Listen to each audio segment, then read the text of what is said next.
지난주에 제2부 교회 내부에 들어온 비진리 문제를 대해서 지난주에 했죠.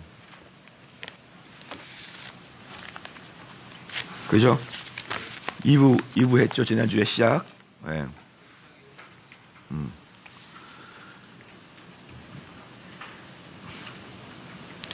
자, 이제 교회 내부에 들어온 비진리 지난주 거부터 좀 읽어가면서 다시 좀 하겠습니다. 교회는 전쟁 중입니다. 그렇죠? 교회 안에 적들이 있는가? 고린도후서 11장 13절 15절 보니까 사도로 가장한 광명한 천사는 항상 있다. 항상 광명한 천사는 있어 왔다. 그러니까 광명한 천사라는 기본적인 전제 조건은 유명하면서 착한 것 같은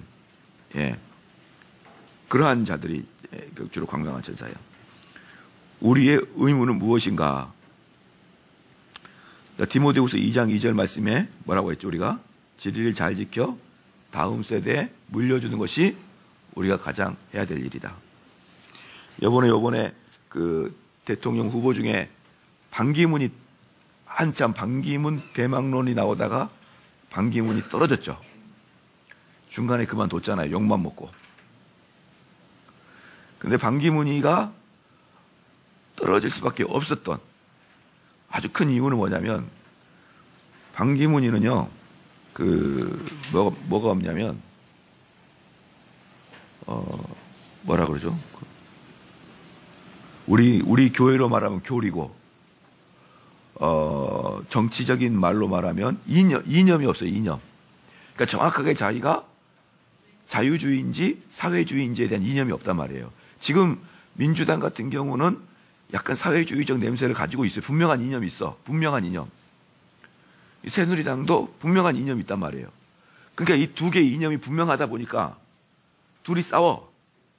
예? 싸워요. 이게 안 싸울 수가 없을 거예요. 그리고 나라는 이 두 개가 적당하게 싸워야 나라가 균형 발전하는 거고.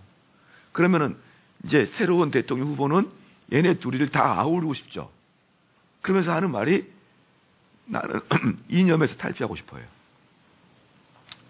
그러면 떨어져요. 싸우더라도 분명한 이념을 가지고 해야 돼요. 그래서 이제 그 당시엔 노무현 대통령, 김대중 대통령 때는 국민들이 우리는 너무 이 자본주의와 이런 데 찌들어 살았다, 우리가. 그냥 대기업만 잘 살고 서민들이 별로 못 살았다. 이렇게 느끼면 민주당을 찍어주면 돼요. 알겠어요? 뭐 따지지 말란 말이에요. 그런데 이건 너무나 공약을 남발해서 삼성이나 현대나 LG가 더 치고 나가야 되는데 더 치고 나가지 못하고 맴돌고 있다. 그러면 새누리당 찍으면 돼. 뭔 말인지 알겠죠? 여러분들이 이게 죄가 아니에요, 죄가. 그래서 민주당은 좀 서민들이 골고루 살자. 이게 민주당이고, 새누리당은 우리나라 대표 기업들을 쭉 발전시켜서 그걸로 떨어진 떡국을 먹고 살자. 이게 두 진영의 이야기예요. 여러분들이 그건 자의적으로 판단하시란 말이에요, 그건. 근데 반기문이는 요것도 아니고 저것도 아니야. 대충 새누리당에 실망한 사람, 그렇다고 민주당을 찍을 수가 없고, 민주당에 실망한 사람이 새누리당에 찍을 그 대충 나한테 모여라. 아무도 안 모이는 거지. 교회도 마찬가지예요, 여러분. 교리가 아무것도 아닌 것 같지만 교리로 싸워야 돼요, 교리로. 우리 교리 그런 거 따지지 말자. 교리 해봐야 싸운다. 그럼 뭐가 된다? 반기문이가 되는 거야, 반기문이가.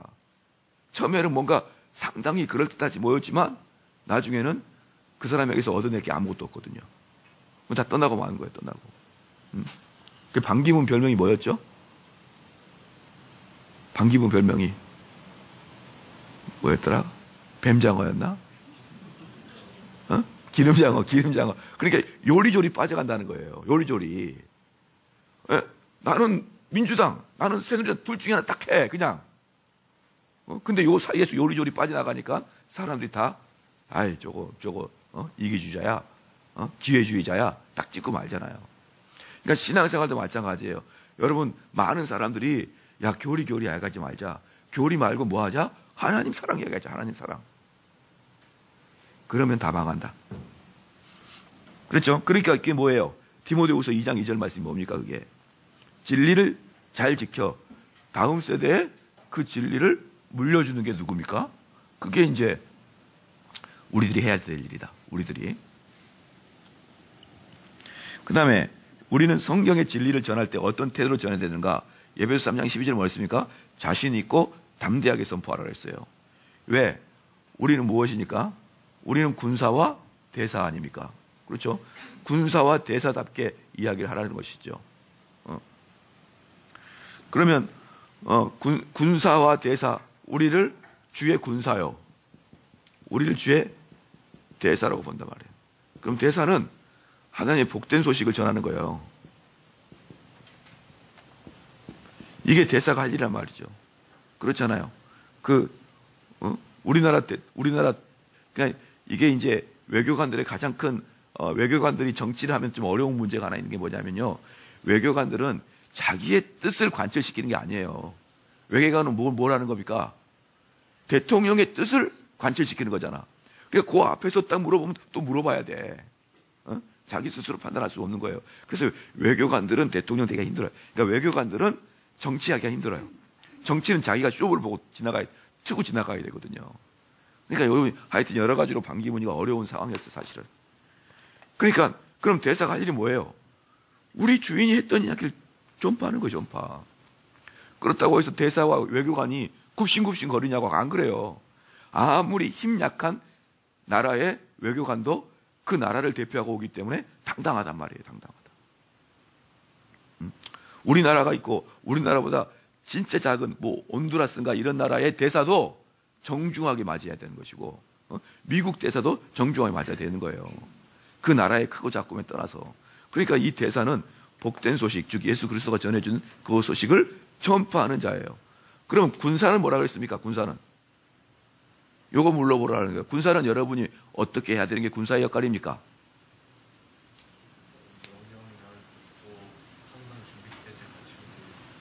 아니, 준비돼서 갖추는 것까 좋아. 싸울 때 어떤 면을 싸워야 되느냐? 시작. 영적 전쟁이에요. 영적 전쟁인데 자꾸 뜬구름 소리 하지 말고 좀 구체적으로 이야기해보란 말이에요. 어떻게 뚫고 들어가야 되느냐? 개와 대화를 할 때 개 대화에서 논리적 모순을 뒤집어 버려야 되는 거예요. 그러니까 개가 대화를 해. 그러면 그 대화 속에 밑에 있는 철학이 있어요, 사람들은.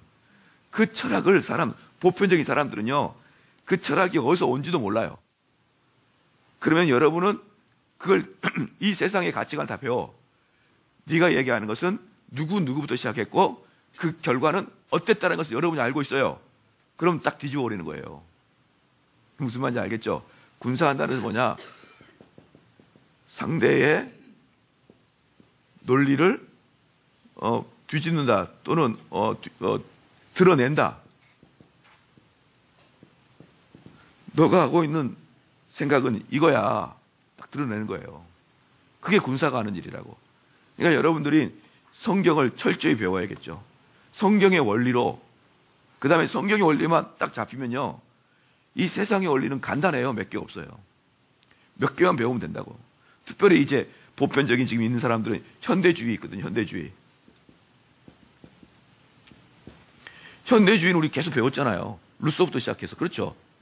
요 루소, 칸트, 베이컨 몇몇만 알면 돼요. 그들이 뭘 말했는지. 그러면 여기 안에 다 걸려요, 사람들. 그 다음에 지난주에 봤던 포스트 모더니즘. 요거 알면 되는 거 아니에요? 그럼 여기 안에 안 걸린 사람 누가 있어요? 우리나라 사람들이 거의 90%, 100%죠. 다 포스트 모던 하에 살고 있잖아요. 그럼 포스트 모더니즘이 그 기독교에 대해서 생겼던 그 이유, 그리고 포스트 모던이 흘러갈 때 사회가 어떻게 변하는지에 대한 모습, 이것들을 보여주는 것이죠. 그렇죠. 그렇단 말이에요. 자, 그래서 이게 여러분이 그리스도의 복음을 전하는 자로서 군사와 대사로 나갈 때, 군사는 상대편과 전쟁을 해서 이겨야 되는데, 그 전쟁은 주로 여러분 머리에서 한다 그랬죠. 이론으로, 논리로 머리에서 전쟁을 하는 거라 그랬잖아요. 그죠? 논쟁에서 이기고, 그 다음에 그 자를 모든 그리스도가 높아진 것을 그리스도의 무릎을 꿇게 한 다음에 그 다음에 복된 소식을 전하는 거예요. 복된 소식을. 답은 이거다. 답은 이거다. 알겠죠? 이번에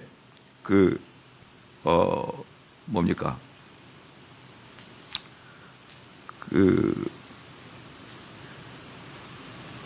지나갑시다. 예, 지나가요. 예, 목이 아프니까 말도 하고 싶지도 않고. 예. 그 다음에, 그래서 우리는 성경의 진리를 전할 때 어떻게 해야 된다? 군사와 대사처럼 해야 된다.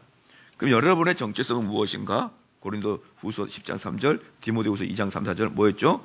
악의 견고한 진을 허물어뜨림으로써 거짓과 속임을 내던지게 한다. 거짓과 속임을 내던지게 한다. 견고한 진을. 왜 거짓입니까? 왜 거짓이에요? 봐볼게요, 여러분. 재밌는 게 얼마나 재밌는지 거짓이 얼마나 우리에게 있는지 봐봅시다. 자, 여러분.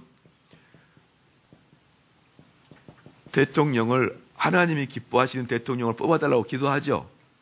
기도합니까? 안 합니까? 근데 이렇게 제가 이야기했어요. 정말 좋은 대통령을 뽑게 해달라고 하나님께 기도합시다. 근데 여기까지 끝. 여러분 마음속에는 A는 야당, B는 여당을 기도하겠죠? 그럽니까? 안 그럽니까? 그러니까 제가 지금 말씀드리고 싶은 건 뭐냐면 뜬구름 잡는 소리는 다 할 수 있어요. 좋은 대통령 뽑읍시다. 이건 다 해. 근데 강론에 들어가서 누구를 뽑을 거냐 할 땐 달라져요. 되셨죠? 그 다음에 우리나라가 북한과 통일합시다. 그럴 때 누군들 통일을 반대하는 자가 있겠냐고요. 좋아요. 그러면 어떻게 통일할까요? 자, 북한이 요구하고 있는 고려 연방제를 할까요? 아니면은 우리가 주장하고 있는 대한민국 흡수 통일을 할까요? 이렇게 달라진단 말이에요. 이 연방제는 북한이 주장하고 있고, 연방제는 뭐냐 그러면 북한도 10명, 남한도 10명의 대표를 뽑아서 연방을 하자는 거야, 연방. 그래서 거기서 헌법도 만들고, 거기서 대통령도 선거하고, 북한이 그렇게 하자는 거예요. 근데 남한이 이걸 반대. 왜 그럴까요? 왜 그럴까요? 남한은 왜 이걸 반대할까요? 좋잖아요. 그럼 대한민국에 너희들이 들어와라. 그럼 걔네들이 자존심 상하잖아요. 그리고 걔네들의 미래가 보장되지 않잖아요. 이건 너무 어려워. 그러면 북한이 요구하고 있는 10명 하자. 그게 뭐가 문제죠? 그들이 모여서 거기서 헌법 만들고, 거기서 국회의원 만들고, 거기서 대통령 만들어서 하자 이거야. 근데 왜 이걸 반대할까요? 아무도 몰라요.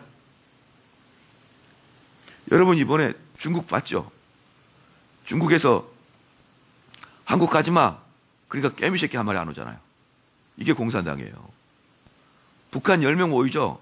북한은 다 똑같은 생각해요. 근데 한국 모이면 지지고 볶아요. 네가 오르니 내가 오르니 싸워요. 그러면은 10명, 우리 남한 10명인데 여기서 2명이 너무 극단적인 좌파야. 그러면 일 가요. 100% 북한이 이기게 돼 있어요. 100%. 고려 연방제는 100% 북한이 이기게 됐단 말이에요. 한국은 다양한 생각을 갖고 있으니까. 그러니까 북한이 이걸 주장하는 거예요. 연방제 하자고. 왜? 지네들이 이기려고. 그러니까 뭣도 모르는 사람이 북한 말이 맞는 것 같아. 우리 한국 흡수통이라면은 그거 너무 불합리하지. 북한 이야기한 것들에 10대 10으로 해야지. 이럴 때 여러분들이 뭘 해야 된다? 이 빈틈을 끄집고 들어가야 된다고요. 이것의 문제가 무엇인지를 들어가야 되지. 대자, 말 들어보니까 그러네. 이러고 설득당하고 있으면 안 된단 말이에요. 그렇죠. 모든 게 그래요, 모든 게. 그러면 뭐가 거짓이냐? 뭐가 거짓이냐? 우리 대통합하자. 이 말이 거짓이란 말이에요. 그러니까 무슨 말이냐? 여기 있는 사람이 우리 이제 북한과 우리가 사이좋게 지내자. 이렇게 말하는 것 속에 허점이 엄청나게 많다고요. 그런 걸로 여러분 마음을 뺏기면 안 된다고요. 항상 뭐에서 나뉘냐 그러면 강론에서 나뉘어요. 강론에서. 그러면 우리가 대통합할 때 어떻게 대통합할 거냐 이게 중요한 거야. 그래서 제가 지금 말씀드리고 싶은 건 뭐냐면요. 예를 들어서 정치를 드는 것이지 실제로 우리가 가난한 사람 도웁시다. 어떻게 도울 거야? 그러니까 이렇게 착한 말 하는 사람 있잖아요. 가난한 사람 도웁시다. 주변에 우리가 섬깁시다. 우리가 낮은 사람 끌어올립시다. 이렇게 말하는 것은 사실 아무런 것도 아니에요. 그냥 허망한 구름에 불과해요. 이런 것에 여러분들이 그 사람의 마음을 뺏기고, 만약에 여기 있는 정대웅 목사가 이런 좋은 말을 해. 대통합합시다. 우리나라의 그 동서에 통합합시다. 또 우리 교회가 이 사회를 도웁시다. 이런 말을 들을 때 여러분들 마음속에 저 목사가 좋은 사람이다 그렇게 생각하면 안 돼요, 여러분. 그건요, 1시간 동안 이야기할 때 아무 이야기도 안 한 거랑 똑같아요. 아무 이야기도 안 한 거랑. 1시간 동안. 예수 그리스도 사랑합시다. 아무 이야기도 아니에요, 그거. 이웃을 내 몸같이 사랑합시다. 아무 얘기도 아니에요. 그건 전부 다 뭐예요? 헛된 구호. 헛된 구호기 때문에 그 사람의 그런 구호를 보고 그 사람을 좋아하는 것이 바로 거짓에 빠지는 거란 말이에요. 거짓에. 청년 실업률을 높이겠습니다. 그건 좋은 말이지. 어떻게 높일 거야? 알바를 많이 늘리면 그 청년 실업률을 높인다는 것은요, 다른 말로 말해서 고퀄리티 직업을 많이 만들어야 돼요. 알바 수백 개 만들면 뭐 할 거예요?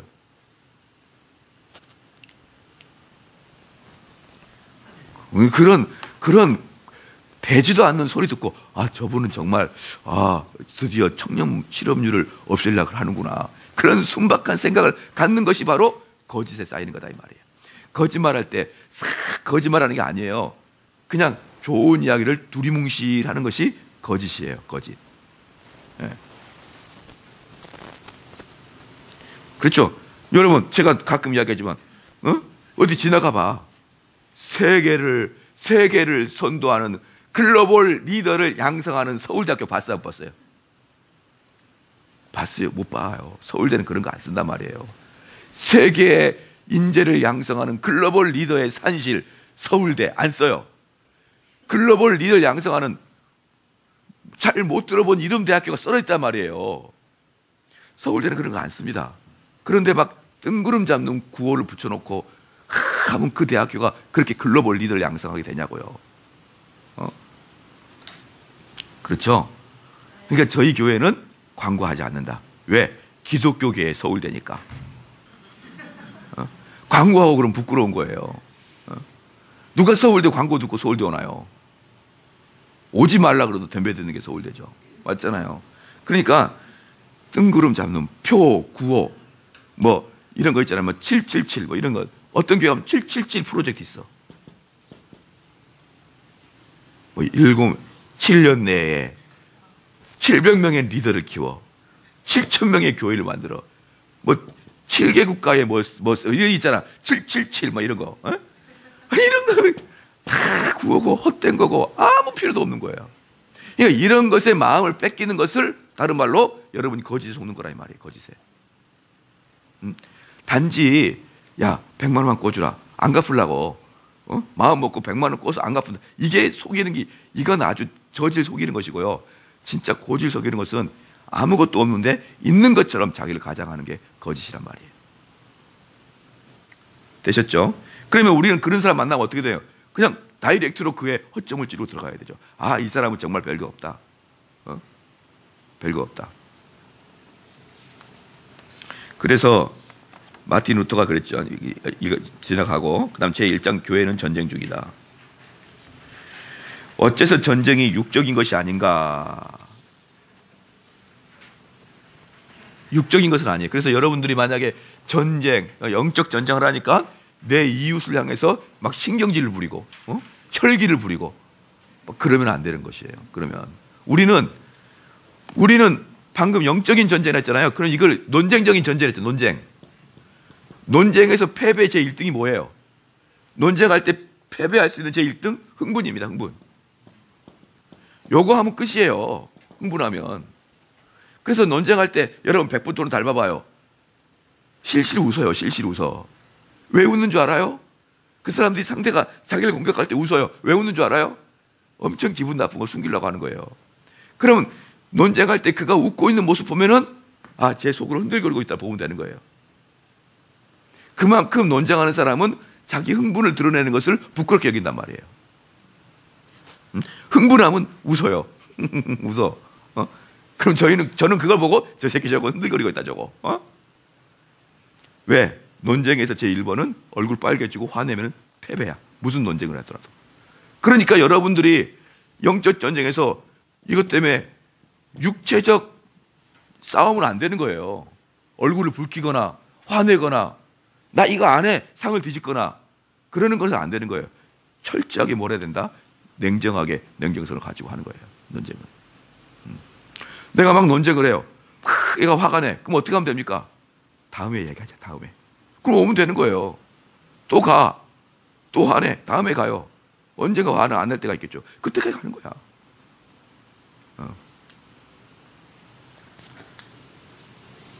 논쟁은 그렇게 하는 것입니다. 그리스도인은 항상 육체적 공경에 대항하면 안 되는 것인가? 느헤미야 4장 14절 보니까 당연히 육체적 공격, 즉 방어는 되는 것이죠. 내 가족과 내 주변이 어려움에 처해 있으면 당연히 육체적 공격으로 막아야 되겠죠.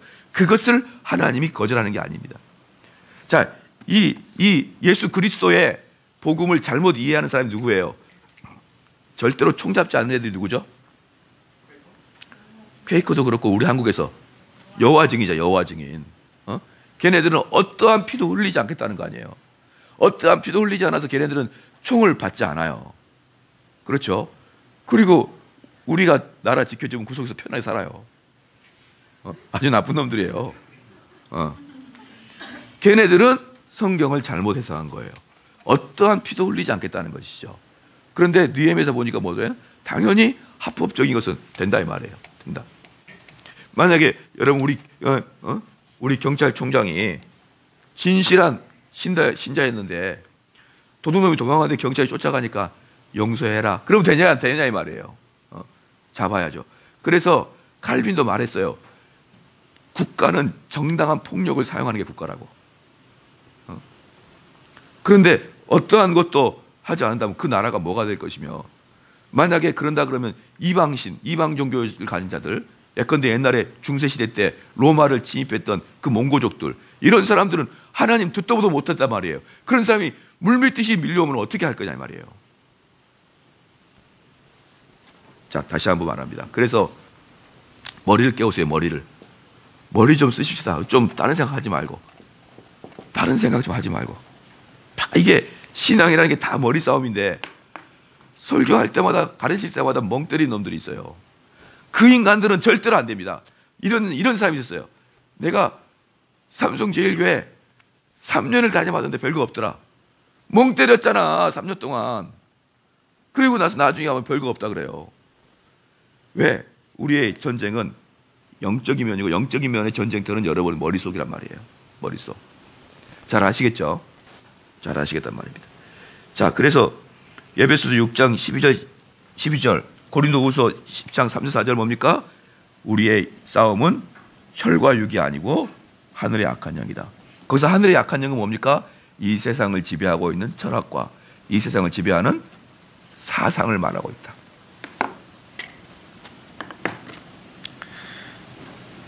그래서 고린도후서 10장 5절 말씀에 뭐라고 했죠? 우리의 전쟁터는 어디다 했죠? 고린도후서 10장 5절 말씀까지 했는데, 지난주에 우리의 전쟁터는 어디라고 했습니까? 우리의 생각이 전쟁터다. 우리의 생각. 자, 봅시다. 이거 제가 누누이 말씀드린데, 왜 이단이 있다 그랬습니까? 이단은 우리한테 폭행을 하지 않는다. 이단은 우리한테 폭행하지 않아요. 지나가는데 너 장로교인이네? 때리지 않는단 말이에요. 전혀 우리한테 물리적 행동을 가지 않습니다. 그 이단이 뭐가 문제라고 했습니까? 잘못된 생각을 갖고 있는 게 문제란 말이에요.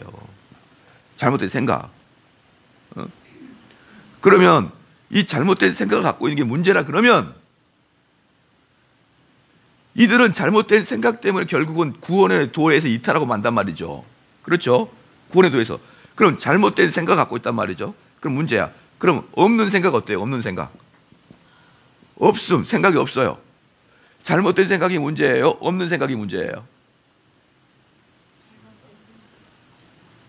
잘못된 생각이 더 문제인가요? 없는 생각이 더 문제인가요? 둘 다 똑같아요. 왜냐 그러면요, 제가 여기서 만약에 서울역까지 차를 몰고 가는데 잘못된 생각으로 나는 서울역을 지금 파주라고 생각하고 있는 거예요. 잘못된 생각으로. 그럼 전혀 반대로 가요. 서울역이 절대 못 도착해요. 근데 내가 차를 타는데 서울역 갈 생각이 아무것도 생각이 안 나. 그럼 어디가 있을까요? 몰라요, 어디가 있는지. 문제는 뭐냐면 서울역 못 가는 건 둘 다 똑같아요. 그러니까 구원받지 못한 건요, 이단이나 정통교회 안에 있으면서 아무 개념 없는 누나랑 똑같단 말이에요. 저번에 우리 교회 자기 여동생이 신천지에 빠졌다고 여동생을 데리고 가족이 우리 교회로 왔어요. 한 대여섯 명이 저희 사무실을 찾아온 거예요, 평일날. 그래가지고 우리 이 여동생을 좀 마음을 바꿔달라는 거예요. 근데 말을 하다 보니까 나는 여동생을 혼내는 게 아니라 나머지 형제들 내가 혼내고 있는 거예요. 너희들 똑바로 정신 차리라고. 제가 했던 말이 뭐냐면, 너하고 얘하고 차이가 뭐냐 도대체. 너희는 모르고 얘는 잘못 알고 있고. 그러니까 상담받으러 온 사람이 화를 내고 가버리더라고요. 제 눈에는 기존의 장로교회 다닌 사람이나 신천지나 비슷해 보여요. 제 눈에는. 어차피 구원의 도에 대해서 모르는 건. 다시 말씀을 드리지만 여러분, 구원의 도가 선명하게 머릿속에 있어야 돼요. 제가 여기 있는 분 중에 한번 불러가지고 구원의 도를 한번 이야기해 보라고 할까요?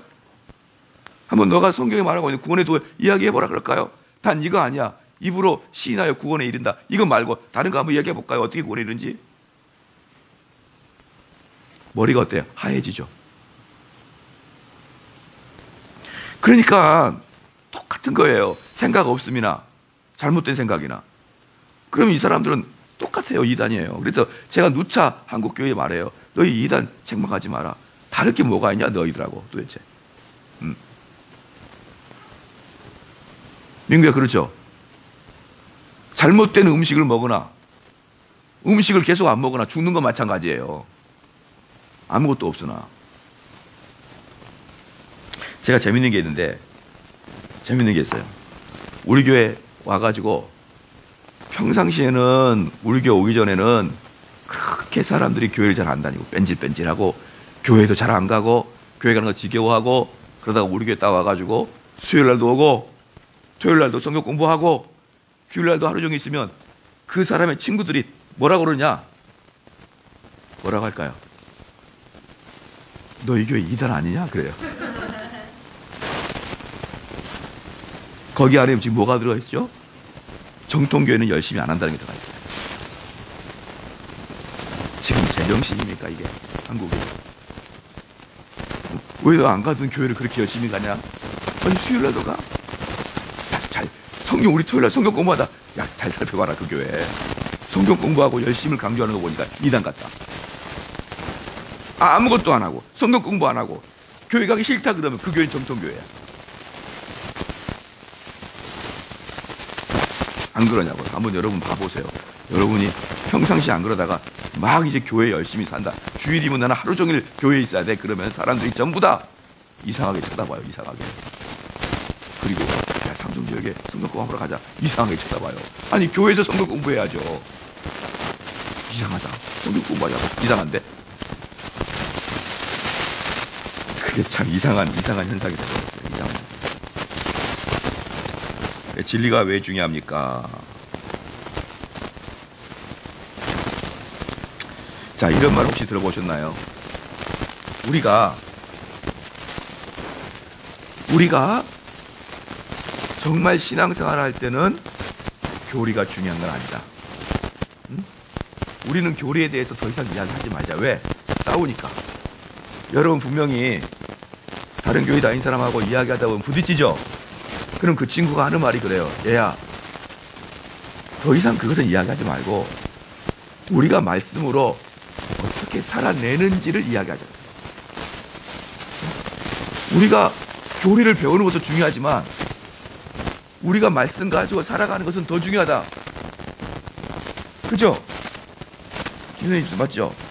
그렇게 하니까 사람들이 우리가 믿는 바를 실천하는 것을 이야기하자. 이렇게 얘기하는 것이죠.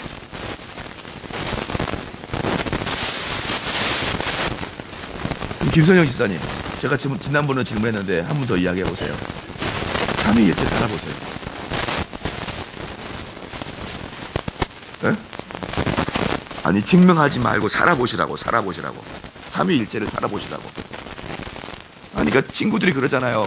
우리가 교리 그만 이야기하고 믿는 바를 실천하는 게 중요하다. 우리가 하나님 말씀을 실천하는 것을 이야기하자. 김영환 집사님, 이 신칭이 이론 실천해 보세요.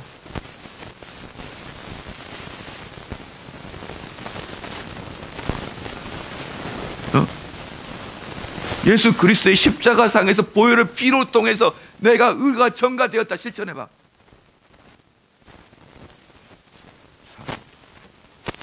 실천 못해. 진짜 기독교의 핵심은 실천 못합니다. 그렇기 때문에 여러분들한테 야, 교리 그만 이야기하고 우리 삶을 이야기하자. 그건 기독교가 뭔지 몰라서 그러는 거예요. 삶을 이야기하면 여러분이나 저나 법정 스님 따라가겠습니까?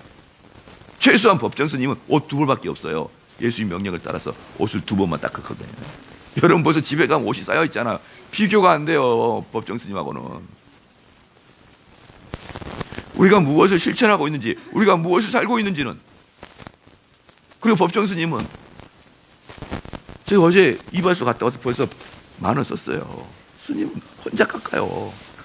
헤어스타일 씹어가지고. 친구가 깎아주나. 그런 분들하고 어떻게 여러분과 제가 해볼까요? 무엇을 사는지 이야기할 거나 스님을 따라갈 사람이 누가 있어요? 물론 몇몇 스님은 나올 때 가발 쓰고 나와요. 가발 쓰고. 제가 옛날에 여러분 이화여대 뒤쪽에 가면 옛날 우리 아현동 살 때, 북아현 살 때 거기에 절이 있었어요. 절. 천년된 절이에요. 천년된 절. 거기가 북아현동 뒷산에 천년된 절이에요. 그게 신라 시대 때도 있었던 절이에요. 여러분 아현동에서 오신 분은 알죠? 그 교회 뒤쪽에 하나 있잖아요. 절. 거기가 태고종인데 조계종이 아니라 태고종이에요. 태고종은 결혼도 합니다. 예, 거기 가면은 그래가지고요. 절이 있고 절 밑에 스님들이 사는 동네가 쫙 있어요. 거기 가면은 타임머신 타고 조선시대 온 것 같아. 다 기와집이야. 근데 거기 있는 스님들이 업무 시간이 끝나면 연대 후문 쪽으로 쫙 모여요. 다 그냥 입고 그냥 머리 딱 쓰고. 그리고 전부 다 고기 먹어요. 다 와가지고. 왜? 벌써 이거 쓴 이유가 뭐예요? 스님의 구애받지 않겠다는 거 아니에요. 그렇죠? 그리고 거기에 찜질방이 있어요. 70%가 스님이에요. 같이 몸을 담고 싶지가 않아요. 스님하고. 안 가요. 자연환경은 되죠. 여러분들이 원하신다면 우리가 답사 한번 갈 수가 있어요. 거기에. 얼마든지. 스님 많아요. 예, 그런 스님도 있어요. 많아요. 그런 스님도. 얼굴에 기름기가 버절버절. 스님하고 조폭은 구별하기 힘들어요. 옷 벗고 있으면. 등치들이 다 이만해. 머리도 깎았겠다. 등치도 크겠다. 무시무시하게. 근데 또 정직한 스님도 계시잖아. 성실한 스님도. 그럼 그 사람들은 여러분 절대 못 따라간단 말이에요. 왜? 기본적으로 머리 얼마 들어요? 집사님. 기본적으로 요거 안 들잖아요. 머리. 기본적으로 옷 2벌밖에 없잖아요. 어떻게 따라갈 거냐고. 외식도 안 하죠. 고기도 안 먹죠. 근데 고기는 안 먹는데 회는 드셔요. 스님도. 그건 좀 모르겠다. 이해를 못 하겠더라고요. 어쨌든 제가 지금 말씀드리고 싶은 것은 영적 전쟁은 여러분 머릿속에 뭐가 있는 것이 뭐가 있느냐부터 시작되는 거예요. 근데 이것을 파괴하려고 하는 사람, 영적 전쟁을 파괴하려는 사람, 야, 우리 교리 신경 쓰지 말자. 이렇게 하면 너무 단도직입적이니까 교리가 중요한 게 아니고 삶이 중요하다 이렇게 얘기하는 거예요. 그럼 여러분들은 그것에 허점을 분명히 발견할 수 있어야 된단 말이에요. 그러니까 지금 제가 말씀을 드리고 싶은 것은 잘 살라 그걸 말하는 게 아니에요. 자꾸 교리를 업신여기고 자꾸 우리 머릿속에 있는 이론을 업신여기고 그것을 업신여기기 위해서 우리의 삶을 이야기하는 사람들은 분명히 광명한 자입니다. 여러분 그거 알아야 돼요. 그렇죠. 그래서 우리는 무엇을 행하는가가 아니라 무엇을 믿는가가 우리를 하나님 앞에 의롭게 설 수 있도록 보장하고 있습니다. 갈라디아서 2장 10절을 보겠습니다.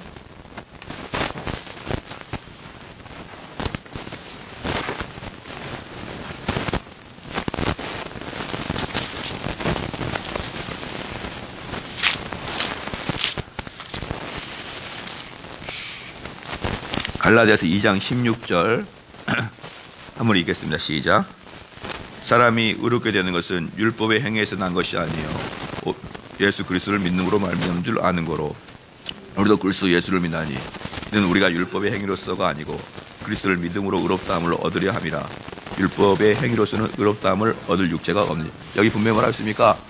우리의 행위로 구원받지 않는다고 성경은 분명히 이야기했는데 요즘에 좀 잘 나가는 사람들은 우리가 어떻게 살자고 이야기하는 거예요. 어떻게 살자고. 살자고 이야기해요. 되셨죠? 자, 그럼 하나 볼게요. 우리가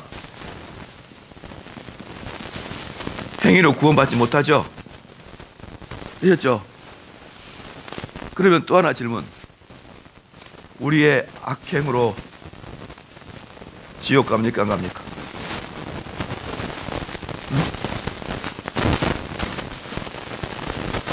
행위로 천국 못 가요. 악행으로 지옥 갑니까? 못 갑니까? 이게 어려운 문제입니다. 이게. 우리는 사실 이것은 별로 의미가 없어요. 우리에게는. 그렇죠? 당연히 바른 믿음 있는 사람은 바른 행동이 나오게 되어 있죠. 자, 여기서 여러분이 조심할 게 뭐냐면요. 우리가 행위로 구원받지 않는다. 이 말은 뭐냐 그러면 우리 그리스도인들은 사람의 행동을 보고 면밀히 살필 필요가 없다는 거예요. 그리스도인들은 면밀히 살필 필요가 없어요. 왜 그러느냐? 이것 때문에 그러는 거예요. 악한 자도 선을 가장해낼 수가 있어요. 되셨죠? 그렇기 때문에 만약에 여러분들이 행위를 집중적으로 본다 그러면 여러분 다 속아 넘어갈 수밖에 없어요. 그러니까 선한 사람이 이것은 악한 사람을 변호하려고 하는 게 아니에요. 악해도 천국 간다 이 이야기를 하려고 하는 게 아니에요. 제가 지금 하고 싶은 이야기는 뭐냐면 악한 놈도 선을 가장해낼 수가 있다는 걸 이야기합니다. 그러니까 여러분들이 다른 사람의 언행을 통해서 그 사람을 믿지 말라는 거예요. 왜? 얼마든지 가장해낼 수가 있어요. 우리는 행위를 보고 판단하는 거 아니다. 됐죠? 우리 뭘로 판단하는 거다? 그 사람의 바른 믿음, 바른 진리를 갖고 있느냐를 판단하는 거예요. 중요한 겁니다. 제가 지금 한국교회의 가장 큰 문제, 한국교회를 향해서 내가 제일 크게 소리치고 싶은 게 뭐냐면 한국교회 전부 다 행위 보고 판단하는 거예요. 예컨대 뭐 S교회 제2목사 성추행했네. 행위 아니에요 그거? 좋아요. 그거 해서 그 목사 끌어지고 내렸어요. 오케이, 찬성. 근데 언제 한번 그 교회 목사 말씀이 올바른 진리가 아니네, 그것 때문에 판단했냐고요. S교회 제2목사 성추행했네. 이 사건 10년 전에, 이 사건이 일어나기 전에 10년 전에 저는 S교회 제2목사 설교에 대해서 비평했어요. 그건 설교 아니다고, 그건 가짜라고. 그럴 땐 뭐하고 있다가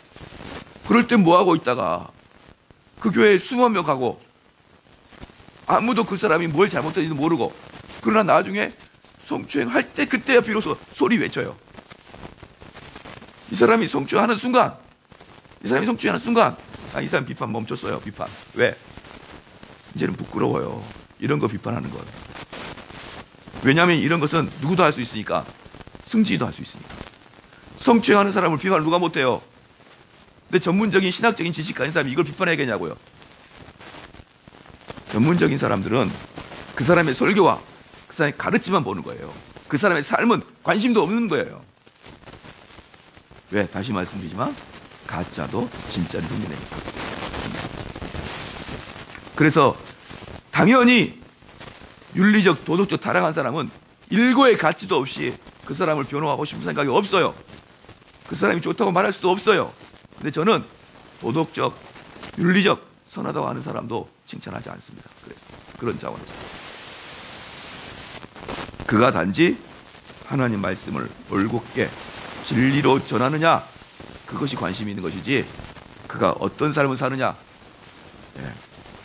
별로 중요한 건 아니다.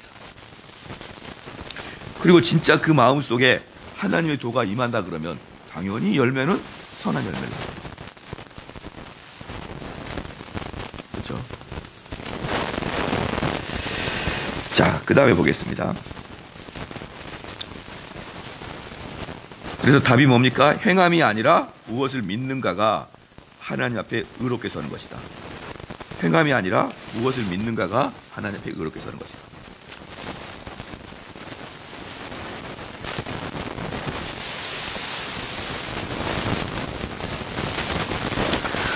오늘 그 본문을 로마서 9장 한번 봐볼까요? 로마서 9장.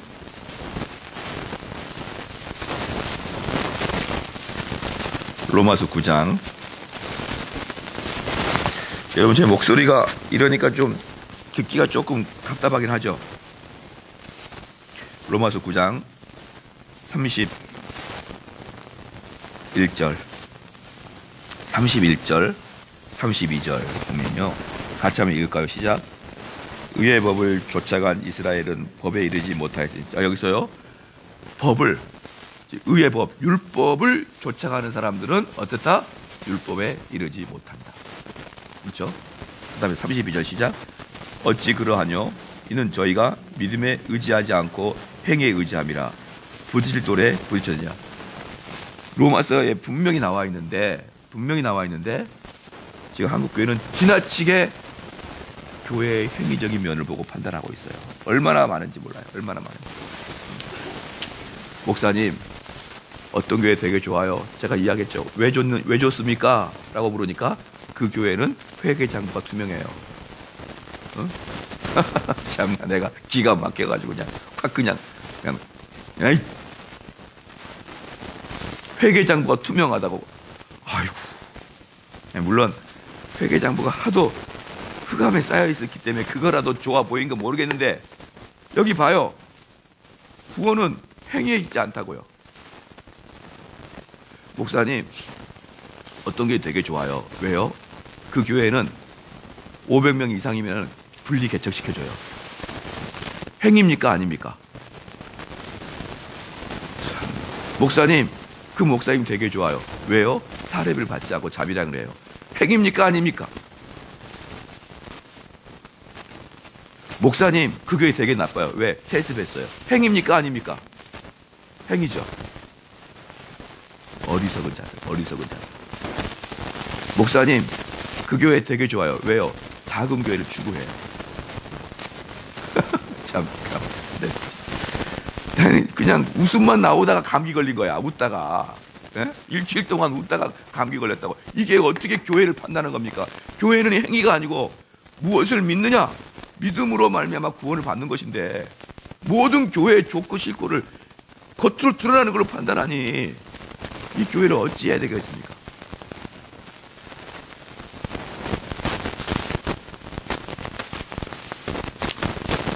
저번에 저한테 어떤 신문사에서 전화가 온 거예요. 어떤 신문사에서. 목사님, 그 세습하셨나요? 묻더라고요. 그래서 네, 그랬죠. 그 나쁜 거 아닌가요? 그래서 왜 그걸 나쁘다고 단정하십니까? 그랬죠. 그거 나쁜 거예요. 그래서 내가 몇 마디 해줬더니 또 신문에 써놨더라고. 참 답답해요. 그런 걸로 교회나 판단하고 앉아있고. 목사님, 북한 3대 세습하고 목사님과 다른 게 뭡니까? 나는 무기명 투표했어요. 무기명 투표 3분의 2. 그게 쉬울 것 같아요? 여러분의 생각이 아무런 제약 없이 무기명 투표할 때 3분의 2가 쉬울 것 같냐고요. 근데 우리 김정은이 무기명 투표해봐요. 10표 나올까 말까요? 같냐고요. 왜 그렇게 쓸데없는 잣대로 보았냐고. 사람들이, 저는 너무나도 한국 사람들이 신앙을 잘못 오도하고 있다고 생각하는 거예요. 그렇죠? 저희 교회가 원래, 우리 교회 출신도 있지만 우리 교회 원래 지하에 있었어요. 지하에. 여름 되면은 비가 차가지고 무릎밖까지 비가 와가지고 여러분들 이 장의자가 성령 충만해서 둥둥 춤춘 거 봤어요? 장의자가? 그럴 때는 아무도 찾아와 보지도 않고, 그래서 제가 그 이후에 여기 삼성 와가지고 교회가 좀 커지니까 이제는 카메라 들고 와요. 웃기고 앉아있네 정말. 그래서 내가 목이 쉰 거야 지금. 그 5년 전 생각해가지고. 지금 제가 말씀드린 건 뭔가 알겠죠? 여러분들도 교회 볼 때 외모 보고 판단하지 말란 말이에요. 외모 보고. 교회 볼 때는 그 목사님이 가르침이 성경에 입각한 믿음으로 말미암은 의를 선포하고 있느냐를 보는 거예요. 저 어떤 목사는 그래요. 목사님 어떤 교회인데요. 그 교회는 미국에서 상당히 큰 교회예요. 근데 그 교회 목사님이 상당히 큰 교회인데 나중에 얼굴 보니까 월급이 2,500불밖에 안 돼, 한 달에. 우리나라 돈은 한 260만 원. 큰 교회인데. 이건 사실 너무 적어요, 미국 살기에. 아니 근데 이 사람이 성자 취급받는 거야. 그러면 이 목사님이 2,500불 받으면 이때 부목사는 얼마 받을까요? 이 사람 자기는 이름 올라가고 다 굶어 죽어요. 이런 걸로 성자 취급받고 이런 걸로 좋은 교회 취급받고 정말 이게 아니라고 제가 사람들한테 이야기하게 되면 이런 강의 듣지 않고 이야기하게 되면 목사님은 그럼 돈 많이 받으라고 그러시는가요? 목사님은 그럼 지금 대형화를 추구하려고 그러시는군요. 목사님 대형교회를 추구하려고 그러시군요. 전부 다 행위적인 면으로 판단한다는 거예요. 행위적인 면. 좀 이해가 되셨죠? 예.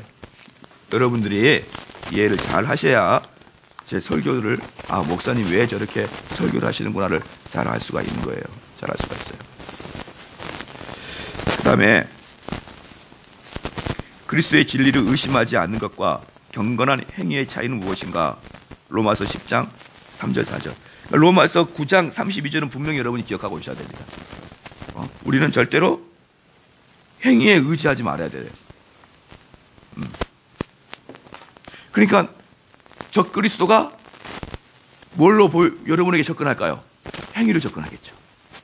여러분, 우리 인간들은 거기에 금세 마음을 열어버리니까.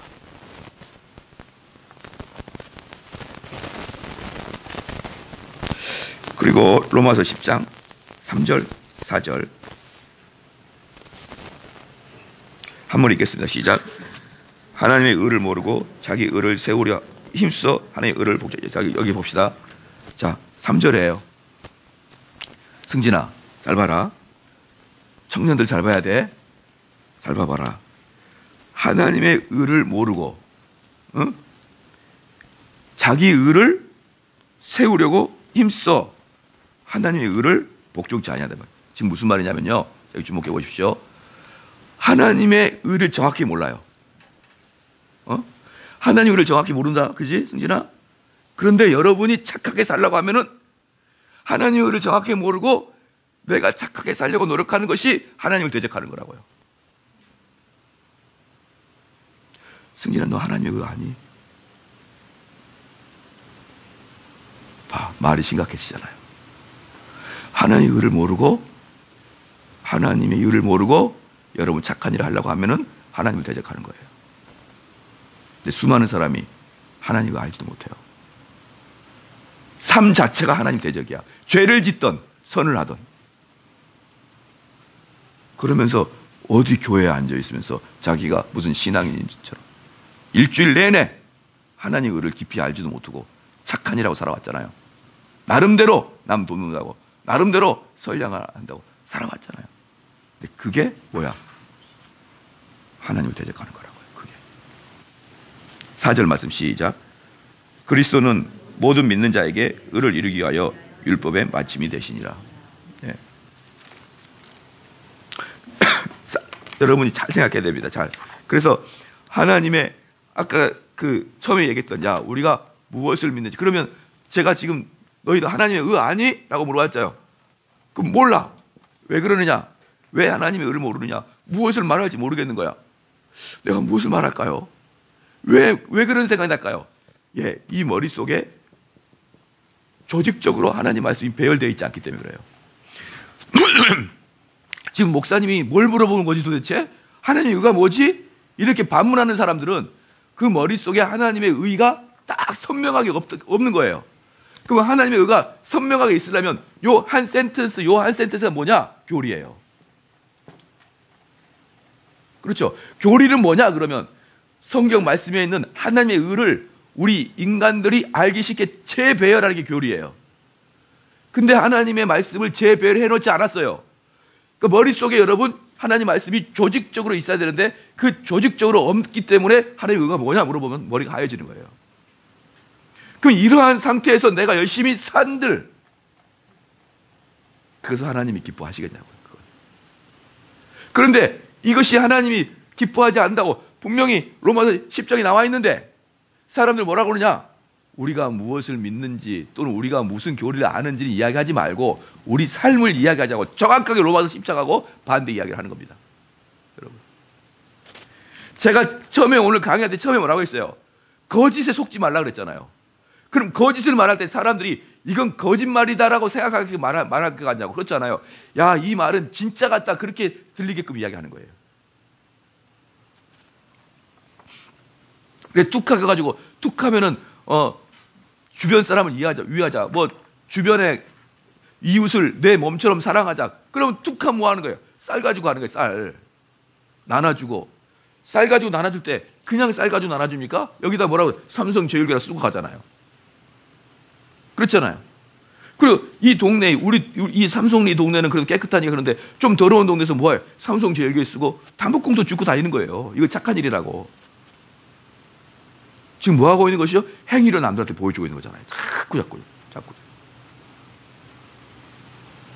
여러분, 제 말씀을 여러분이 이해하고 있는지 좀 덜 하고 있는지 모르겠지만 기독교에서는 여러분이 무엇을 생각하고 있느냐가 제일 중요합니다.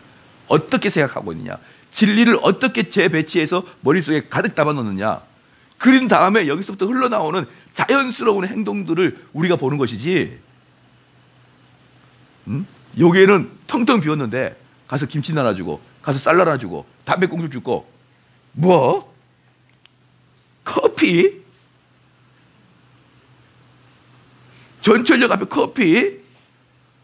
이거 누가 먹어? 믹스커피를. 외타완이 연주야 이거. 믹스커피를 이제 안 먹어. 이제 이거 나 졸업했어요. 네? 끊었어요. 그런데 이거 주면서 뭐 교회 나오라고 안 먹어요 이제. 근데 물티슈는 많이 유용하더라고요. 물티슈는. 예. 차 본네트 닦아야 되니까. 대시보드 닦고. 그런 거 줘가면서 이렇게 교회 마크 써가지고 주는 이유가 뭐예요 이게 다. 나 너희를 이렇게 사랑한다. 우리 교회 와라. 정말 정말 추접해서 정말.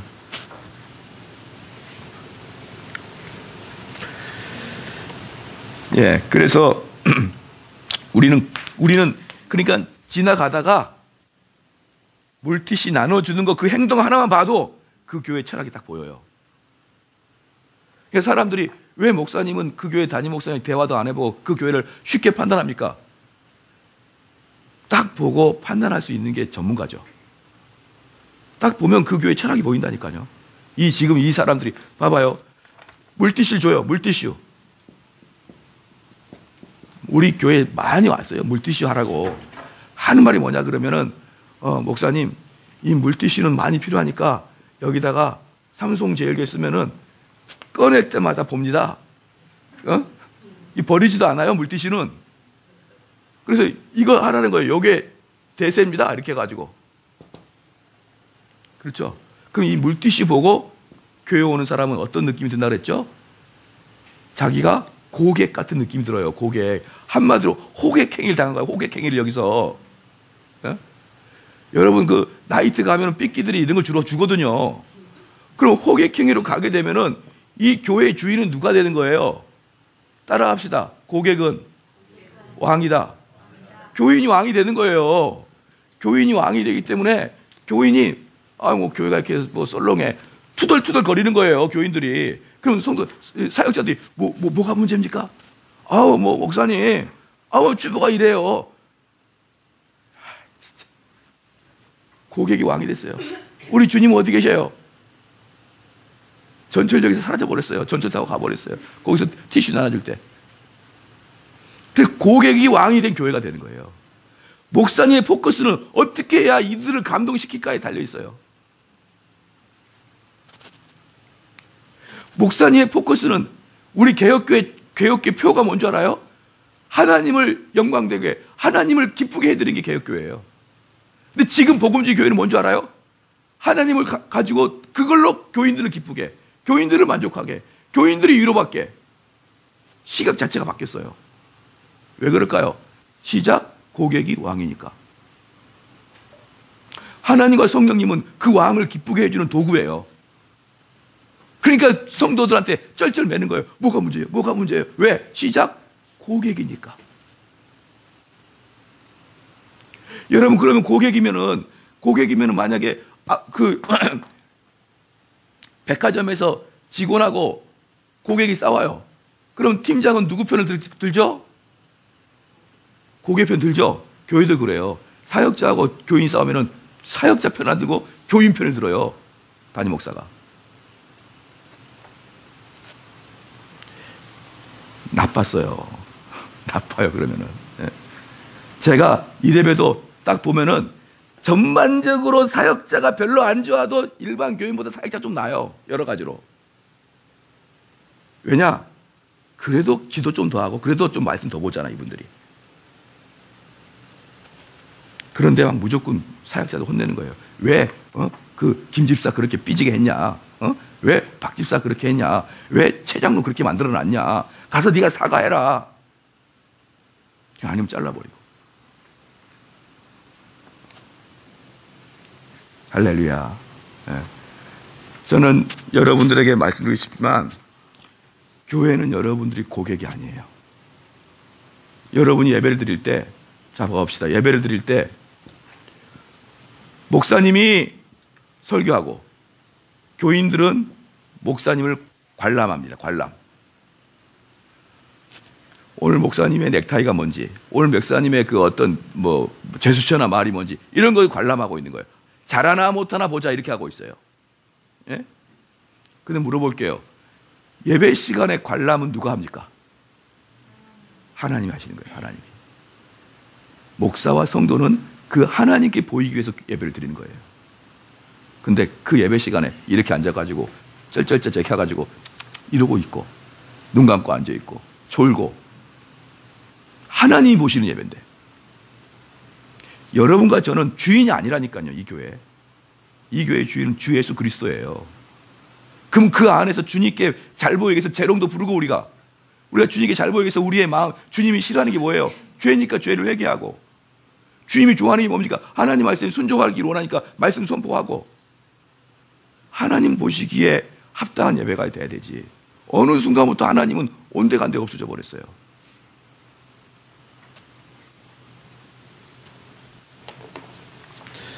좀 이해가 되시죠? 그래서 로마서 10장 3절 4절 말씀에 한번 써봅시다. 올바른 진리를 사랑하지 아니하면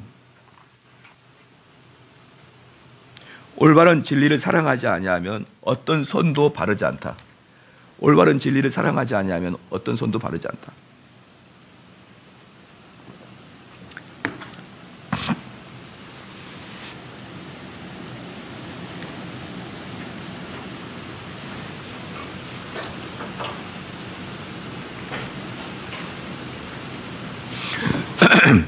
다시 말합니다. 완벽한 교리 없이 실천은 무용지물일 뿐 아니라 하나님을 대적하기까지 한다. 그렇죠? 여러분 이거 분명히 알아야 됩니다. 이걸.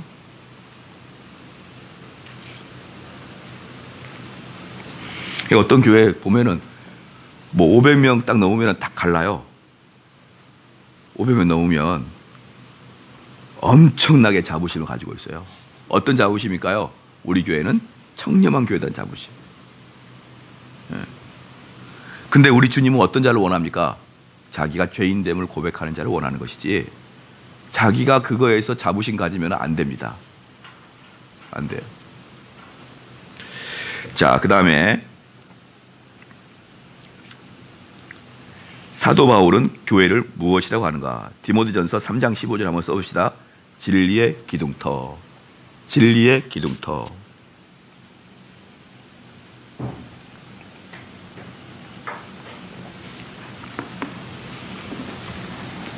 우리는 교회를 진리의 기둥터라 그런다. 보편적으로 교회를 표현할 때 두 가지로 표현합니다. 진리의 기둥터, 그 다음에 만인이 기도하는 집, 이렇게 표현해요. 그렇죠? 그럼 교회에서 해야 될 게 뭘까요? 당연히 말씀을 전문적으로 가르치는 게 교회여야 돼요. 근데 이놈의 세상이 어떻게 되는지 성경 공부하러 가자. 그러면 이단 아니냐? 이렇게 얘기해요. 모든 교회가 다 해야 되는데. 제가 요번에 서영민 집사 아시죠? 그 외교관. 그분이 요번에 미국 가가지고 저한테 그 메일이 왔어요. 메일이 왔는데 LA에 있는 전통 퓨리탄 리폼드 처치를 다니게 돼요. 개혁 장로교를 다녀요. 정통. 근데 거기는 지금 100년 동안 개혁교회야. 그 보내왔어요. 피아노도 없어요. 피아노도. 100년 동안. 피아노도 없고 다 아카펠라로 찬양합니다. 그것이 하나님이 요구하시는 예배라는 것을 그들은 믿고 있고 또 그게 맞고, 그렇죠? 우리도 차츰차츰 그걸 추구해 나가야 돼요. 전체가 아카펠라로. 제가 개혁교회 한 2,000명 모이는 예배가 동영상에서 봤는데 2,000명이 모여있는데도 피아노가 없어요. 2,000명이 아카펠라로 불러. 이건 천상의 목소리예요. 천상의 목소리. 근데 우리는 피아노 없이 아카펠라 부르면 전부 다 모노 솔로 불러요. 전부 다 소프라노로 불러요. 그건 듣기 싫어요. 그러니까 거기 교회는 어릴 때부터 다 베이스, 테너, 엘토를 배우는 거예요. 어릴 때부터 교회에서. 제가 어릴 때부터 성가대를 하기 때문에 저는 지금도 어떤 찬송을 봐도 베이스를 해낼 수가 있어요. 그래서 어릴 때 교육이 중요해요. 근데 그 교회에는 9시 반에 모여서 기도회를 합니다. 주일날 9시 반에 모여서 기도회하고 30분 기도회하고 10시부터 11시까지 성경 공부합니다. 성경 공부 끝나고 이제 예배가 들어가요. 11시 예배가. 11시 예배 끝나고 다과회하고 식사하고 거긴 2시에 예배를 드려요. 그리고 수요일날 7시에 예배 드리고. 그 예배 끝나면은 또 마음 많은 사람이 모여 앉아서 티타임 하고. 이게 전통 개혁교회가 하고 있는 거예요. 9시 반에 와서 기도회 하고. 그러니까 대예배 시간에 지각이 있습니까? 지각이라는 게 없죠. 1시간 동안 성경 공부. 근데 우리는 어때요? 우리가 꼭 나쁜 건 아니에요. 우리는 11시 예배 끝나고 뭐예요? 성경 공부 1시간 반 하잖아요. 요게 바뀐 거예요, 요게. 그리고 오후 예배 드리고. 근데 이제 저는 좋은 게 그 11시 예배 그 전에 이미 성경 공부하고 기도회로 준비하는. 우리 한참 설교하고 있으면 뒷문 요렇게 열어보는 사람이 있어요. 뒷문을 요렇게 멍만 꿰놓고 빨리빨리 들어오든가. 그렇게 늦게 들어오고 그렇게 바쁘고 그렇게 허겁지겁 하고 뭐가 그렇게 바쁘다고. 미국 교회는 지금 그렇게까지 자유스러워 보이지만 100년 동안의 예배 형태가 그대로잖아요. 그거 이제 저한테 왔어요. 그 교회 소개하는 그것도 보내줬어요. 거기에 보니까 우리 교회는 이런 예배가 하나님이 정하시는 예배 방법이라고 확신하기 때문에 이런 예배를 드립니다. 네. 우리는 뭐예요? 야, 요즘에는 드럼이 좋단다. 드럼 갖다 놓고. 네? 어떤 교회는 여성들이 하얀 드레스 입고 막 천사처럼 이게 춤을 추는데 꼭 천국 온 것 같아. 어찌나 아줌마들 이렇게 드레스를 입고 하는지. 그런 걸 어디서 갖고 옵니까 도대체? 개혁교회에서는 상상도 못해요, 그런 걸. 이렇게 해서 막 자꾸. 아니, 왜 왔는지 모르겠어요. 그 드레스 입고. 애들 와가지고 막 앞에서 두두두두 하면서 찬양하고. 아, 저기 우리 그 전도사님 저기 뒤에 총신대 개강 수련회 때 이거 다 했죠, 드럼.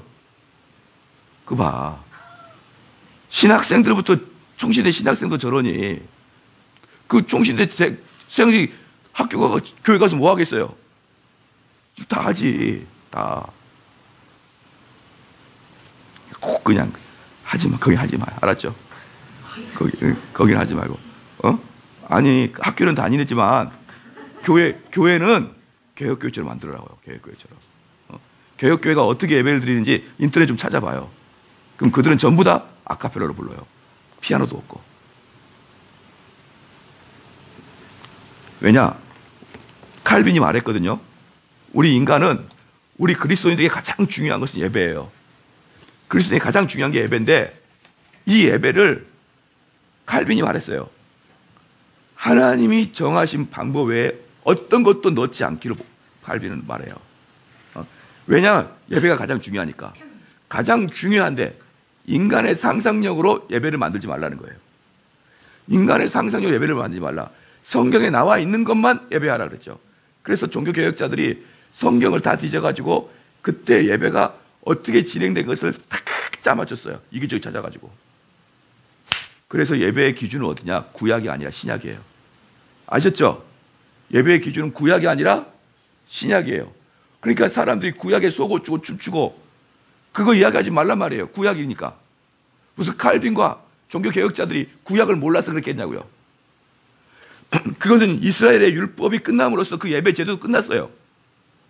그리고 신령과 진정으로 예배 드리는 게 나왔어요. 새로. 그럴 때 여러분 신약에서 쏘고 주고 춤춘 거 봤냐고요. 그래서 종교개혁자들은 악기 사용 안 합니다. 여러분 종교개혁자 중에 제일 유명한 사람 중에 하나가 좀 극단적인 해서 극단적인 해. 이 사람은 이름조차도 극단적이야. 찌빙글리. 그 사람은 교회에서 오르간을 던져버려서 창밖으로. 이것은 마귀가 쓰는 거라고. 오르간을. 근데 칼빈은 그렇게까지 하지 마라. 오르간 정도는 잘 취사 선택해라. 오르간 정도는. 그렇죠? 왜? 이 오르간이 왜 그러냐 그러면 오르간인데 피아노도 안 돼요. 왜냐하면 피아노도 전공자가 기교를 부릴 수 있잖아. 따다다다다다다다 할 수 있잖아요. 거기에 자기의 의가 들어갈 수 있잖아요. 기교를 부려서. 그것도 하지 마라. 근데 풍금은 기교가 잘 안 들어가요. 꿍꿍하니까. 그리고 요 정도를 취사 선택해서 사용합니다. 개혁자들은. 그렇기 때문에 무슨 뭐 신디 드럼 이런 거 치면은요, 칼빈 왔다가 나 다시 죽을란다 그러고 가버릴 거예요. 나 여기 못 오겠다. 온 교회 막 드럼 치고 막 난리 나죠. 뛰고 점프하고. 근데도 안 되니까 선녀까지 내려와가지고 해버리죠. 이거 개판이에요. 미국 개혁교회 오면 깜짝 놀래요. 김현환 집사님, 왜 저번에 찬양할 때 손 들었어요? 이야기해봐요. 왜 손 들 때 찬양할 때 손 들어요? 왜? 좀 표현이 좀 그렇다. 하나님 만지려고. 두 가지 의미예요. 내가 하나님께 포기했다. 첫 번째. 두 번째는 하나님을 이렇게 좀 더듬어 찾고 싶은 그런 마음이 있어요. 그럼 이거 하면 포기하는 거야. 이거 하면. 자기 마음을 찢어야 되는 거죠. 그래서 개혁교회에서, 미국 개혁교회에서는 찬양할 때 손 안 들어요. 절대로. 손 못 들게 합니다. 어디서 손 들느냐? 미국 순복음교회에서 손 들어요. 전사님, 신대버스는 손 들어요, 안 들어요? 드는 사람도 있고 안 드는 사람도 있어요. 그게 무슨 말이야? 들어도 된다는 거예요. 제가 만약에 신대원 학장이면 들지 마! 손 내려! 뛰지 말고 앉아! 이렇게 얘기할 거야. 어떤 논쟁이 있어도 신학생들과 교수들과 논쟁하면 100점 100성 아니에요? 교수들이? 그럼 다 절제시켜버려야죠. 그렇게 못하도록. 미국 개혁교회에서는 이따위가 안 해요. 전부 다 오순절 애들이 하는 거지. 알겠죠? 왜? 성경에는 없으니까 그렇게 하는 게. 철저히 칼빈은 성경에 있는 것만을 예배에 사용하라 그랬어요. 성경에 있는 것만을.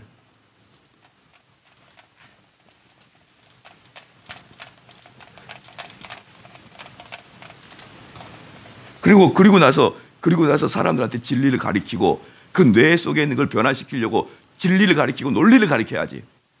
그것은 안 가리키고, 왜? 교회는 진리의 기둥터인데 그런 것은 전문적으로 안 가리키고 맨날 드럼이나 치고 기타나 치고 놀아다니는 거예요. 무슨 배짱이야, 배짱이. 제가 지난번에 말씀드렸죠. 저희가 대학을 들어가니까 딱 대학교 들어가니까 너만한 나이 때, 용하는 나이 때, 이제 20살 때 대학을 들어갔더니 선배가 마르크스 자본론을 읽으라고 하는 거예요. 오, 고등학교 때 요만한 책 읽다가 대학 가니까 마르크스 자본론을 읽는데 읽는 것 자체가 나한테는 감격이야. 내가 이렇게 똑똑해졌나? 이러면서. 뭔 말인지 잘 모르겠는데 읽는 것 자체가 내가 뭔가 업되어 있는 느낌이에요. 그리고 그걸 읽고 소그룹 스터디 하는 거예요. 딱 1년 그렇게 하잖아요. 그럼 딱 좌파가 됩니다. 그럼 뭐 하는 거예요? 나가서 물러가라 하고 있는 거예요. 물러가라. 그때 교회에서 뭐 했는 줄 알아요? 우리는 마르크스 자본론 있고 하면서 막 막걸리를 부딪히면서 이러고 있는데 교회에서 뭐 했는지 당신은 사랑받기 이거 하고 있는 거예요. 격에 안 맞게. 나는 대학생이고 나는 지식인이고 나는 좌파고 나는 민중을 위해서 고민하고 있는데 교회는 당신은 이러고 있는 거예요. 또 옆에 둘이 손가락 사랑의 주 이거 하고 있는 거야. 수련회 가면 고마바닥 이거 하고 있고 말뚝박기 하고 있고. 이게 뭐 교회입니까? 이게 진리의 기둥터가 이게 뭐 하는 짓이에요 이게. 그러니까 비교가 안 돼요. 지금은 우리가 여기서 배우는 거 일반 대학교 교양 다 깨버리고 말아요. 우리가 훨씬 성경이 깊다고요. 성경이. 왜? 성경은 나이가 2000살이잖아. 2000살. 근데 겨우 300년, 400년 그런 철학 같은 거 못 깨겠냐고요. 성경이. 그렇죠. 자, 그 다음에 좀만 더 보고 쉬겠습니다. 그래서 우리가 사도 바울은 교회를 무엇이라고 했다 그랬죠? 진리의 기둥터라고 했다. 그러면 우리의 싸움은 언제까지입니까? 고린도후서 10장 5절 보겠습니다. 고린도후서 10장 5절.